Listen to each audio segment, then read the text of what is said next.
अब वो कुदरती घूमता घूमता पिछली साइड में एक बरंडा था उनका, एक बरंडा सामने था, एक बैक साइड में, और उसके साथ में एक बाथरूम सा था। वो बाथरूम के लिए चला गया। वहां देखा पछले बरंडे में एक जैसे ढक्कन हुआ कर इसका मटके का, उसके ऊपर वो कापण बोला है, वो ढक्कन पर कुछ जंतर मंतर करा के धूप धाप गूगल गागल कुछ दाने डाल रखे हुए लटोटर सा जैसे करा करते हैं। उसने आके पूछा कि भाई यू क्या कर रखा है तुम्हारे घर में? परमेश ने अपनी पत्नी से पूछा कि ये क्या कर रखा है? ने बोली गुग्गा पूजी थी, मैंने गुग्गा की धोख मारी थी। वो भगत बोला ये गुग्गा फिर आ गया तुम्हारे, ये मुश्किल तो काट दिया था, ये फिर बुला लिया गुग्गा। तो बड़ा गुस्सा है उसका पति, तने तो बात बिगाड़ दी, अब क्या होगा? उससे पूछा बेतन ऐसा क्यों किया? वह बोली एक पड़ोसन आ गई, मैं तो नाटी बतेरी, फिर मैं डर गई। ने बोली उसका एक का पुत्र था और वो मर गया, उसने ये पूजा ना करी थी, और इसलिए डरती ने मैंने सोचा ले चल गुग्गा की बीमारी न दो के। परमात्मा कहते हैं 100 वर्ष सतगुरु की पूजा, एक दिन आन उपासी, वो अपराधी आत्मा फिर पड़े काल की फांसी। अब समाधान क्या हो? मेरे से फिर संपर्क साधा कि वहां भी दोबारा नाम ले, आगे गलती नहीं करे तो नाम दूंगा ना कति नहीं दूं। तो उनको फिर पक्का करना था, मालिक ने ये झटका दे के दोबारा उपदेश ले लिया उन सब परिवार ने। ये सन 1995 की बात है। आज 16 वर्ष हो गए उनके घर में किसी प्रकार की कोई तकलीफ नहीं है। यहाँ आते हैं, पाठ करवाते हैं और सत्संग सुनते हैं, सब बच्चे स्वस्थ हैं। तो पुण्यात्माओं परमात्मा कहते हैं संसारी दी गल्ला चिन्ह ना बूझे शब्द जो गहरे नू, ये मुर्दों से ती प्रीत लगावे न जाने सतगुरु मेरे नू। अब जो मर गए उनकी मंडी बना रखी गामा में, बाबा जी रहा करता, तपस्या करा करता है, और उस वह समाज पूजा करें हम। अरे भले आदमियों, कुछ तो दिमाग तो सोचो। जैसे कोई वैद्य था और वो नब्ज देख के दवाई बता देता था, रोगी स्वस्थ हो जाता था, बहुत अच्छी बात है। उसकी मृत्यु के बाद उसकी समाधि बना दे जहां उसको अंतिम संस्कार करते हैं, या उसके ऊपर एक यादगार बनाकर उसकी मूर्ति स्थापित कर दे, और फिर कोई उसने पूजन जावे वैद्य ने, क्या वो रोग काट देगा? क्या वो दवाई बता देगा? नब्ज देख लेगा आपकी? नहीं देख सकता। तो जैसा वो वैद्य था ऐसा ही वैद्य वर्तमान का खोजना पड़ेगा, जो जाते नब्ज देख कर दवाई बतावे। तो परमात्मा यही कहा करते, तुम इन मुर्दों की पूजा करते हो, तुम मुझे जिंदे न पूजो, मैं सारी बात बताऊं, विधि बताऊं तुम्हारी और मोक्ष करूं। फिर क्या बताते हैं? श्वेत छतर सिर मुकुट विराजे, देखत ना उस चेहरे नू। सतलोक के अंदर परमात्मा एक बहुत बड़े विशाल गुम्बद के अंदर विराजमान है, उसके बीच में बैठे हैं तख्त पर, और सिर पर सफेद सुंदर मुकुट है मालिक का। कहते श्वेत छतर सिर, ऊपर छतर है जैसे ये आप देख रहे हो, ये तो एक बनावटी है, वो ऑटोमेटिक परमात्मा का बहुत बड़ा विशाल छत्र है सफेद। श्वेत छतर सिर मुकुट विराजे, देखत ना उस चेहरे नू। कहते उस भगवान के दर्शन नहीं करते, और ऊंची थड़िया खेती बो ये भूल गए नज डरे नू। अब जैसे हम आन उपासना करते हैं, वो तो ऐसी साधना है जैसे किसान ऊंची थलियों पर, ऊंचे टीलों पर बीज बोकर खेती बो रखी हो उसने, और कभी वर्षा हो जाए तो 2 दाने हो सकते हैं, ना तो कुछ नहीं हो उसमें। और डहर वो होती है समतल जमीन उपजाऊ, उसको डहर बोलते हैं। झील होती है वो, झील का मतलब वहां पानी स्टैंड नहीं, खड़ा नहीं रहता, यानी ऊपर का वर्षा हुआ पानी भी उसमें आकर के सिंचाई का काम करता था। पहले पुराने समय की वाणी है ये। और उस डहर क्षेत्र में 1 एकड़ में 50 मन गेहूं हो, और ऊंची थलियां पे 2 धड़ी यानी 10 किलो भी ना हो मुश्किल थे, क्योंकि वो स्थान खेती करण का कोन्या। तो हम जो आन उपासना करते थे उसको कहा है परमात्मा ने, तुम ऊंची थलियां खेती बोरे और भूल गए निज डेरे नो। अपने उस सर्व सुखदाई परमात्मा कबीर देव को तुम भूल चुके हो, और इन आन उपासना रूपी थलियों पर खेती बोए बैठे हो, इससे तुम निर्धन होते जा रहे हो। और फिर क्या बताते हैं, ये संसार समझदा नहीं, कहंदा श्याम दोपहरे रू। ओए होए, गरीब दास ये वक्त जाते है, रोगे इस पैरे रू। ये संसार समझदा नहीं और कहंदा श्याम दोपहरे रू। यहां पर इतना कष्ट है प्राणी को, पुण्यात्माओं, हम इसके आदी बन गए इस दुख के। और जब आपको सुख का जरा सा भी आभास हो जाएगा, फिर देखना।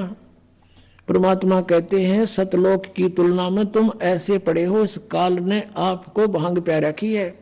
कबीर ये माया अटपटी सब गट आन अड़ी, और किस किस ने समझाऊं, या कुएं भांग पड़ी। तो जैसे किसी ने शराब पी रखी हो या भांग पी रखी हो, नशा कर रखा हो, और जून के महीने में हरियाणा, पंजाब, राजस्थान, उत्तर प्रदेश में, और बाहर पड़ा हो सड़क पे रेत में, और उसको कोई ये कहे कि भाई देख पसीना पसीना हो रहा, और तेरी के बुरी हालत हुई पड़ी है, कितना कष्ट है, ऊपर से धूप है, तू प्यासा मर रहा है, चल तुझे उठाकर छाया में ले चलता हूं। वो शराबी क्या कहते हैं, जोड़ दे, मौज हो रही है। अब हम आज इस स्थिति में हैं। परमात्मा कहते हैं, ये संसार समझदा नहीं, कहंदा श्याम दोपहरे नो। वो कहता ठंड शीलक है, कोई दिक्कत नहीं, कोई गर्मी नहीं लग रही मुझे। अब जैसे रिश्तेदार कोर्ट में मिलते हैं, कचहरिया में, और एक दूसरे से हैंड शेक करते, हाथ मिलाते हैं, और क्या कहते हैं, क्या हाल है, अग मौज हो रही है। मौज कर कोर्ट में कौन सा काम, दोनों दुखी जा रहे, नो का मौज हो रही है। हम सिर्फ मौज कहना सीख रखा है, मौज का बेरा को ना। मेडिकल में जाते हैं, कोई बच्चा बीमार हो गया, हॉस्पिटल में रिश्तेदार मिलने जाते हैं, और पहले तो हाथ मिलाते और ठीक ठाक मौज हो रही है। और बच्चे का क्या हाल है, मरण में हो रहा है, फिर मौज टट्टू होगी। बता, हम इसे कहते हैं, ये संसार समझदा नहीं, कहंदा श्याम दोपहरे नो। आग लगी पड़ी नो का मौज हो रही है। इस गंदे लोक में मौज का भी किस स्थान है। और कहते हैं परमात्मा, गरीब दास ये वक्त जाते है, रोगे इस पैरे नु। ये समय आते छूट गया ना, ये भगवान का ज्ञान और ये भक्ति, और चले गए यहाँ से, बीच में भक्ति नहीं करी। कहते इस समय ने रोया करोगे, हाथ नहीं आओगा फिर मनुष्य जीवन तुम्हारे। और फिर कुत्ते बनकर गलियां में आपने देखे होंगे, रात के समय सर्दी से पीड़ित होकर के, और कुत्ते रात में फिर कैसे रोते हैं, कई बार देखा हुआ आपको। क्योंकि अब तो हम मनुष्य हैं, हम और मनुष्य भी दूसरे टाइप के हो गए, भक्तिहीन हो गए हम। हमने किसी के प्रति रहम नहीं आता। अब इस ज्ञान की रोशनी से आपकी आत्मा इतनी निर्मल हो जाएगी, कभी ऐसा कोई दुखी प्राणी दिखेगा, आपकी आत्मा रोएगी कि सचमुच यहाँ इतना कष्ट है प्राणी को, क्योंकि आपका नशा उतर जाएगा उस ज्ञान से, एंटीबायोटिक खाने से। तो कुत्ते ऊपर न मुंह करके वो ईबो करें जाए क्या है। अब तो कहते परमात्मा, गरीब दास ये वक्त जात है, एक बार हाथ से ये छूट गया शरीर और ये भक्ति बनी नहीं, तो रोगे इस पैरे नु। इस समय को याद करके रोया करोगे।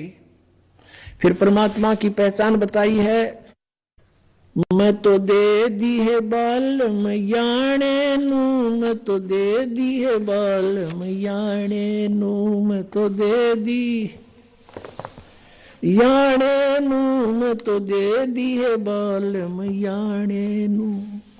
गीता और भागवत पढ़े ना बुझे शब्द ठिकाने नू, गीता और भागवत पढ़े ना बुझे शब्द ठिकाने नू। मन मथुरा दिल द्वारका नगरी, तू क्या करे बरसाने नू। अब क्या बताते हैं, श्रीमद् भगवद गीता पढ़े और हरे राम हरे कृष्ण श्री राधे राधे राधे श्याम मिला दे, ओम नमः शिवाय, ये गीता में कई मंत्र हैं। कहते हैं गीता और भागवत पढ़े ना बुझे शब्द ठिकाने नू, 7 दिन की भागवत की कथा सुने जा, कहेगा पता नहीं मोक्ष मार्ग क्या है, क्या उस कृष्ण जी की उन लीलाओं को पढ़ लेने से मोक्ष हो जाएगा। गीता के अंदर जो मंत्र लिखा है उसका एक भी जाप नहीं करते, अन्य तुम जाप करते हो, पढ़ते हो गीता को।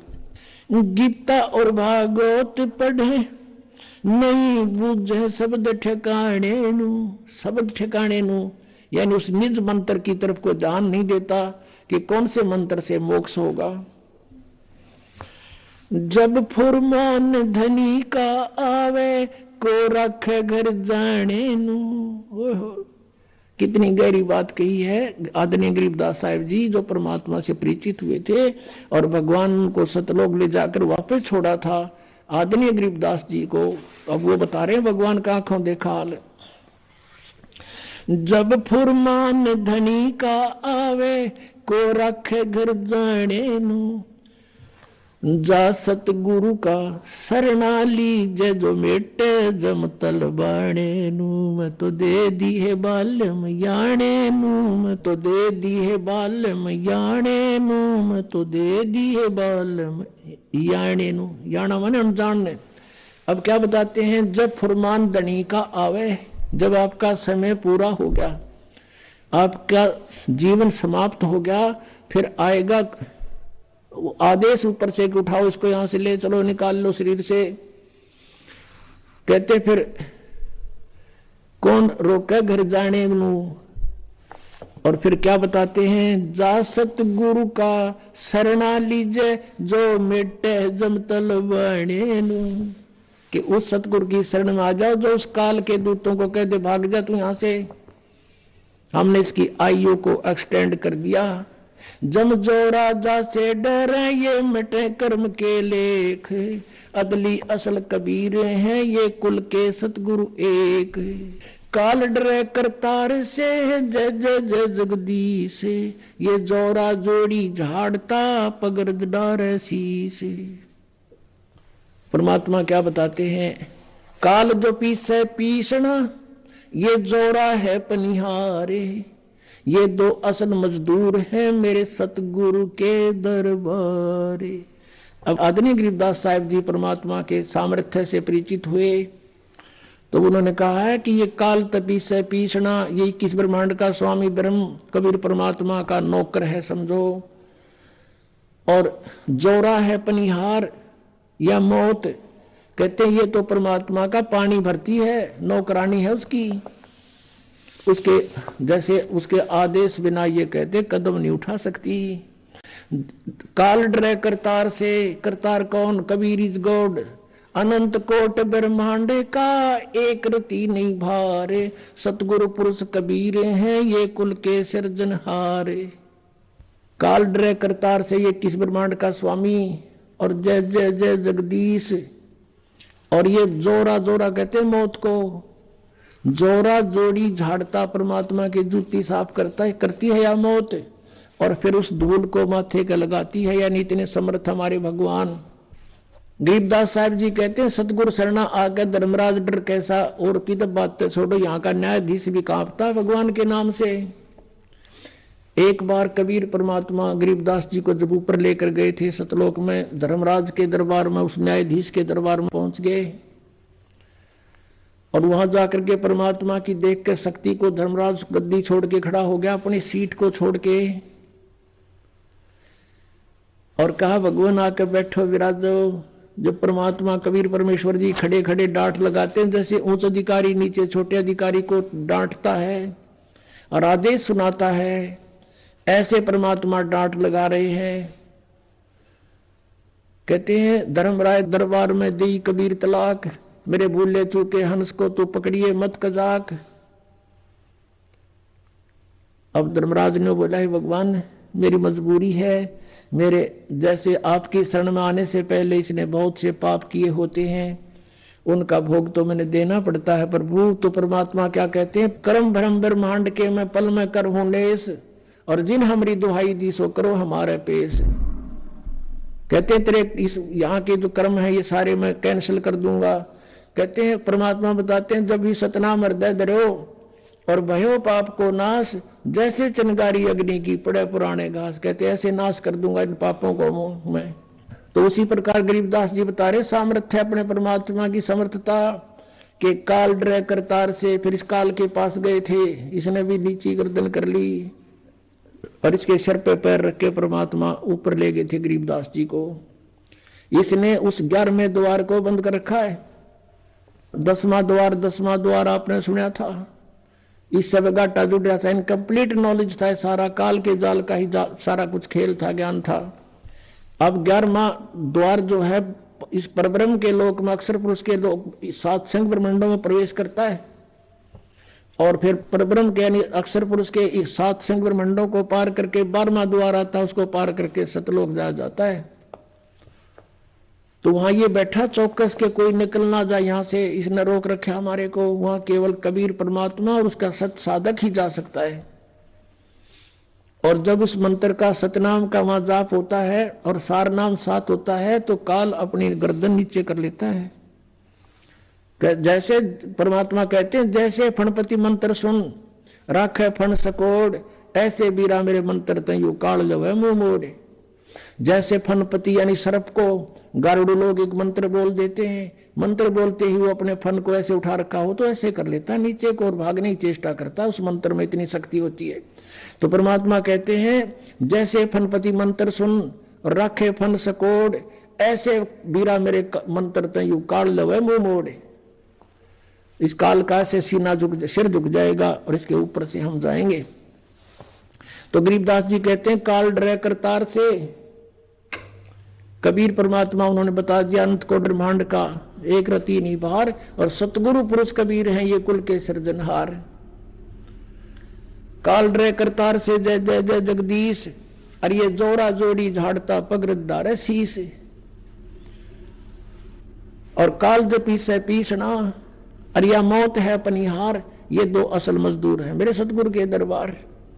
तो परमात्मा कहते हैं अब इसमें प्रश्न आया है कि जब फुरमान धनी का आवे, को राखे घर जाने नू, जा सतगुरु का शरणा ले ले जो मेटे जम तलबाणे नू। तलबाना कहते सम्मन, कि जम का सम्मन आ जाए। जब उसने कह ले जाओ, कैंसिल कर दिया हमने, वापस जाओ, ये नहीं जाएगा हमारा भक्त। एक भक्त बता रहा था कि जी मैंने आपका ज्ञान सुन रखा था भगवान का, कि अभी कबीर परमात्मा के साधक को यम के दूत नहीं ले जाते, और ये सच्चाई है, गारंटीड बात है। यम के दूत आपके निकट नहीं आ सकते। वो कह रहा था सपने में मेरे पास 3-4 वो 2 आए, 2 थे या 4 जैसे बता रहा था, और उन्होंने मुझे पकड़ लिया बाजू से और वो मुझे निकाल ले गए शरीर तक। शरीर मेरा पड़ा दिखे और मैं ऊपर न जाऊं। मैं उनसे पूछ रहा हूं भाई कहाँ ले जा रहे हो, मुझे बता तो दो।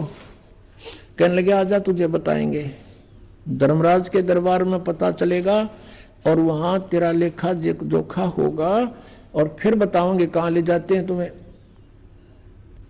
वो कहने लगा फिर मेरा याद आई कि अभी तुम कौन हो, यम के दूत हो तुम, अकोर तुम न के दिखे हम। उसने सोचा भाई यम के दूत तो हमें नहीं ले जा सकते क्योंकि हम तो भगवान के भक्त हैं, कबीर परमेश्वर के।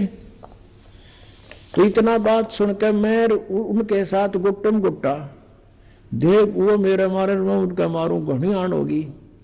इतने घसीटते तो मुझे ले गए निकट धर्मराज के दरबार के, और वो नो कहे भाई तुम नहीं ले जा सकते, हम तो भगवान कबीर साहब के भगत हैं। तो उनमें तो एक भेजा उन्हें भाई तुम पूछता कहते हम पट्टा खाम खा, ये इतना कॉन्फिडेंसली कह रहा है तू पता कर क्या धर्मराज तय। वो गया वहां पर, उसने कहा महाराज के ऐसे ऐसे एक व्यक्ति जो आपने भेजे थे हम लेने के लिए, और वो तुमने कहा मैं कबीर साहब का भगत हूं और तुम मुझे ले जा नहीं सकते, तुम्हें अलाउड नहीं है ले जाना, कैसे ले जा रहे हो। धर्मराज ने फिर देखा अपना बही खाता ने बोला रहा छोड़ आओ, इसने मरवाओगे मुन्ने भी तुम। वो वापस आए, वो कहने लगा रहा छोड़ दो भाई इसको नहीं ले जाना, आदेश है धर्मराज का, जल्दी छोड़ो। उन्होंने मैं छोड़ दिया, ऊपर तो पटक दिया बदमाशा ने होगा नो, और मैनू उठपट होता हुआ मरिया भाई। एकदम शरीर में प्रवेश हुआ और एकदम न्यू होया सारा पसीना आ रहा, मुंह सूख रहा, और हाथ उठाऊं तो हाथ उठे नहीं, पैर हिलाऊं तो पैर हिले नहीं। कोई 5 मिनट के बाद मेरी गतिविधि शरीर की ठीक हुई, फिर मेरा याद आई रास्ते कट गई थी टिकट भाई, आज तो सचमुच मर गया था मैं तो, जो शरण में ना होता फिर वो बतावे। और पुण्यात्मा फिर उसका दृढ़ विश्वास हो गया है कि भाई सचमुच जो शब्द आज तक हमने मालिक की महिमा सुनी वह सारी सच्ची है। तो यहां क्या कहते हैं, जब फुरमान धनी का आवे को रखे घर जाने नू। कहते कौन रोके उसमें, जब धनी का फरमान आओगा यहाँ के मालिक का। तो क्या बताते हैं, जा सतगुरु का शरणा ले ले जो मिटे जमतल बने नू। इस काल के आदेश को कैंसिल कर दे। जम जोरा जासे डरे मिटे कर्म के लेख। अदली असल कबीर है, अदली माने न्यायकारी, वास्तविक न्यायाधीश कबीर हैं, और कुल के सतगुरु एक। बोलो सतगुरुदेव जय हो।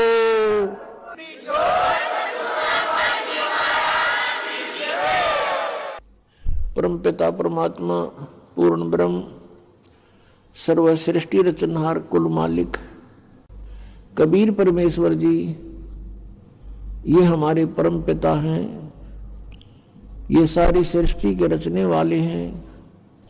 ये वही परमात्मा हैं जिनका वेदों और गीता में एक विशेष प्रकरण है कि परम अक्षर ब्रह्म परमात्मा, परम अक्षर ब्रह्म जो शक्ति है वही पाप नाशक है, वही हमारा जनक है, वही हमारे काल के बंधनों का नाश कर सकता है। उसी परमात्मा की भक्ति करनी चाहिए। पुण्यात्मा, उस परमेश्वर ने स्वयं आकर के हमें ज्ञान दिया है कि तुम यहाँ के वासी नहीं हो, आपका यहाँ ठौर ठिकाना नहीं है। और जिन पुण्यात्माओं को परमात्मा आकर के मिले, उनको समझाया, उन्होंने परमात्मा को पहचाना, फिर उन महापुरुषों ने भी परमात्मा द्वारा प्राप्त उस ज्ञान का ढोल पीटा कि कबीर इज गॉड। हम सुल्तानी नानक तारे दादू को उपदेश दिया, जात जुलाहा भेद न पाया, का सीमा है कबीर हुआ। ये दानक रूप में, जो जुलाहा रूप में परमात्मा बनारस में भारतवर्ष की पावन धरती काशी शहर के अंदर 120 वर्ष रहे, सह शरीर आए थे, सह शरीर चले गए, क्योंकि ये वो परमात्मा है जो अजन्मा है, किसी माँ से जन्म नहीं लेते। उस परमेश्वर ने हम सबकी रचना की है, और जिन महापुरुषों को वो मिले उन्होंने उस परमेश्वर की महिमा बताई है। अनंत कोट ब्रह्मांड का एक रति नहीं भारे, सतगुरु पुरुष कबीर हैं ये कुल के सिरजनहार। पुण्यात्मा, मनुष्य जीवन बार बार प्राप्त नहीं होता, और मनुष्य जीवन पाकर जो नहीं रटे हरि नाम, जैसे कुआ जल बिना फिर बनवाया क्या काम। परमात्मा ने आके हमें चेताया है कि तुम इस मनुष्य जीवन को इस काल प्रेरणा से केवल यहाँ इस संसारिक भौतिक सुखों को संग्रह करने पर ही व्यर्थ कर जाते हो, और जिस संपत्ति को सारा जीवन जोड़ते हो, इकट्ठा करते हो, कोठियां बनाते हो, बैंक बैलेंस बनाते हो, ये तुम्हारा नहीं है, तुम्हारे साथ इस काल ने धोखा कर रखा है।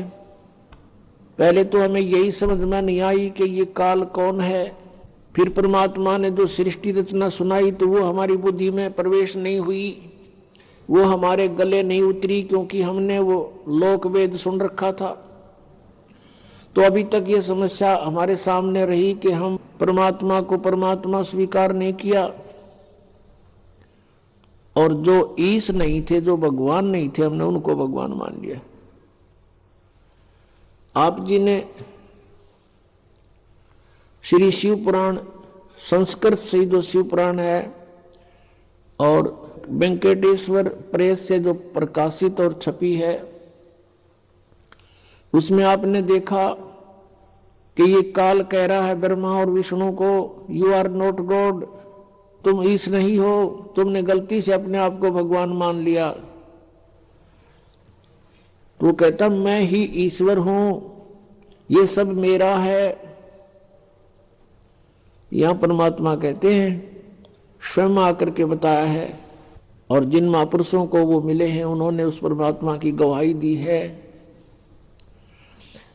परमात्मा कहते हैं मुल्ला माया मग में बैठी अनसा चुन चुन खाई, ये ज्योत स्वरूपी कहे निरंजन में ही करता भाई। एक न करता दो ना करता नौ ठहराए भाई, और 10वां भी धुंधर में मिल जा सत कबीर दुहाई। ये ज्योत स्वरूपी निरंजन कहता मैं हूं परमात्मा, ये सब कुछ मेरा है। तो गरीबदास साहब जी कहते हैं कि परमात्मा के बारे में तो हमें जानकारी भी नहीं। ये ज्योत स्वरूपी कहे निरंजन, ये काल कहता मैं ही करता भाई, हमें मूर्ख बना रहा है ये।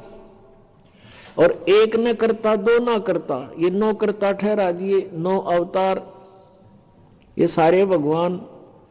और कहते 10वां भी धुंधर में मिलेगा, एक सत कबीर दुहाई। सत माने अविनाशी। क्या बताते हैं कि जैसे श्री राम, श्री कृष्ण और अन्य ये 9 अवतार मानते हैं, कहते हैं वो सब यहां मृत्यु को प्राप्त होकर गए हैं। और 10वां निकलंक नाम से आएगा राजा हरिश्चंद्र वाली आत्मा। और परमात्मा ने बताया कलयुग के अंदर वो संभल नगरी में विष्णुदत्त शर्मा के घर पर जन्म लेगा और सबसे शक्तिशाली होगा और उसकी तलवार बहुत लंबी होगी। उस समय सभी व्यक्ति कृतघ्नी हो जाएंगे, कोई भी आन कान रह नहीं, मांसाहारी प्राणी होंगे, सब पाप आत्मा हो जाएंगी। उनको फिर वो 10वां अवतार काटेगा, सबको अपनी तलवार से नाश करेगा, जैसे परशुराम जी ने अक्षत्रियों को नाश किया था। अब यहां परमात्मा के विधान में और इस काल के विधान में बहुत अंतर है। जिसमें प्राणी अकर्मी हो जाते हैं, अधर्मी हो जाते हैं, जैसे अक्षत्रिय लोग यानी राजा लोग और राजा के दरबारी लोग, ये अधर्मी हो गए थे, इनके कोई आन कान नहीं रही थी। उस समय काल प्रेरणा से परशुराम जी का जन्म हुआ। परशुराम जी ने फिर उन दुष्टों को सबको काटा, मार डाला। अब ये विधान है इस काल का कि निकम्मों को ऐसे सेट करना है, और परमात्मा का विधान है कि किसी बुरी आत्मा हो, अब वो अज्ञान से बुरी होगी और इस तत्व ज्ञान से वो ठीक हो जाएगी। तो परमात्मा का विधान है कि शायद निकम्मा आदमी हो उसको सत्संग सुनावे, तत्व ज्ञान से परिचित करावे, फिर अपने आप उसको विष दिखाई देगा, वो सब बुराइयों से बचेगा। लेकिन काल उस तत्व ज्ञान को नहीं चलने देता, उसको डर बना रहता है कि इससे परिचित होने के बाद प्राणी यहां नहीं रहेगा। इसलिए वो लोकवेद सुनाता है, अपने दूतों को भेजकर सारी जनता को भ्रमित करवाता है, और जिसका अभी तक हम दुष्परिणाम भोग रहे हैं। अब 10वां अवतार जो आएगा, अब राजा हरिश्चंद्र की आपने कथा सुनी हो, वो कितने पुण्य आत्मा थे, कितने धर्म आत्मा थे, और किस प्रकार वो अपनी मर्यादा का पालन करने वाले थे। बच्चे को भी बेच दिया, पत्नी को भी बेच दिया, आप भी बिक गया, लेकिन अपना सत नहीं छोड़ा। वो अब स्वर्ग के अंदर विद्यमान है, वो राजा हरिश्चंद्र वाली आत्मा। कुछ पुनों को तो वहां नाश करवा दिया उसका स्वर्ग में, और फिर उसको श्रृंगार कर भेजेगा, 10वां अवतार बनाओगा, और उसकी क्या ड्यूटी लाओगा काल के इन सब को काट दे, जितने भी प्राणी बकवादी हो गए उस टाइम, एंड ऑफ द कलयुग। अब वो आवेगा, सबको काटेगा, मार डालेगा जो निकम्मे, अच्छी आत्माओं को छोड़ देगा। उस समय जिनमें जरा सी भी धार्मिकता शेष होगी उनको नहीं मारेगा। ये विधान रहा परमात्मा का, कितनी आपदाएं आवे लेकिन भक्तों का नाश होया।